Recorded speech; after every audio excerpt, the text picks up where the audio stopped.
Colonel, sa inyo ho bang palagay nararapat pa na ipatawag itong mga ito sa Blue Ribbon Committee ng Senado? Kasi, Well, opo, as you know, no, natigil doon kay Orly Gutesa na tayo nga pong lahat, no, sabi nga po ninyo, no, nung napanood natin, may, kumbaga, mapapaniwala ka rin, no, kasi nga may ilan siya mga detalye at saka meron siyang ilang mga binabanggit po na mga individual din na nababanggit at inaamin mismo ni Saldico na mga tauhan niya at tama daw sinasabi ni Orly Gutesa, no, sa statement mo ni Saldico.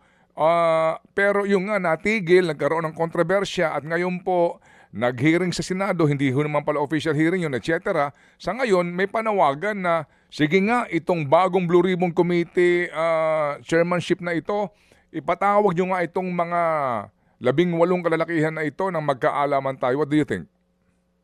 ako, ayon po ako dyan. Kasi kahit na noon pa nagpatulong sa akin si Senator Ping na hanapin niyang Sergeant Gutesa, nabanggit ko na rin sa kanya na gusto ba natin na yung mga kasama niya pwedeng hindi ko alam kung anong nangyari kasi hindi naman natuloy na dahil after that na nawala si Gutesa, hindi na rin natuloy. Pero ako, sang-ayon ako. In fact, nung naimbitahan sila na dumalo, di ba, one time, na hindi naman sila sumipot, pumunta lang sila doon sa office ng isang senador. Akala ko every time na maharap kasi makakarinig ka talaga, malay mo may totoo na, no, makakita mo naman yung kung consistent yung sinasabi dahil sa mga narinig mo na nung una, pagka makita mo consistent to, baka ito nga totoo siguro sinasabi nito ngayon. So umaasa pa rin ako na sana imbitahin to mga to para patunayan nila. Pero this time, wag naman yung joint affidavit ang babasahin nila ron kundi yung kanilang individual affidavit na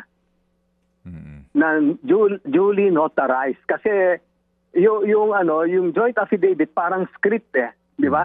Ginaguide nung kung sino yung nagpe-present, ginaguide niya Pag ayaw niyang banggitin yung mga pangalan, nag-i-skip siya. So, nakakalungkot lang. Ako nalulungkot lang kasi sabi ko nga, kaisa tayo ng taong bayan na naghahanap talaga ng hustisya, no?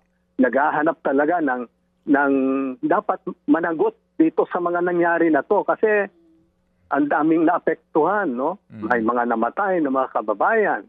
Mga kapatid, patuloy po kayong tumutok sa 105.9 True FM para sa totoong balita, impormasyon, music and entertainment. Mag-subscribe sa aming YouTube channel at podcast at sundan nyo kami sa Facebook, Instagram, X at TikTok sa True Network PH. Bisitahin din po ang aming official website, truefm.ph.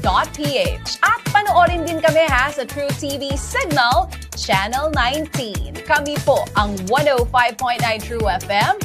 Laging true sa'yo, kapatid.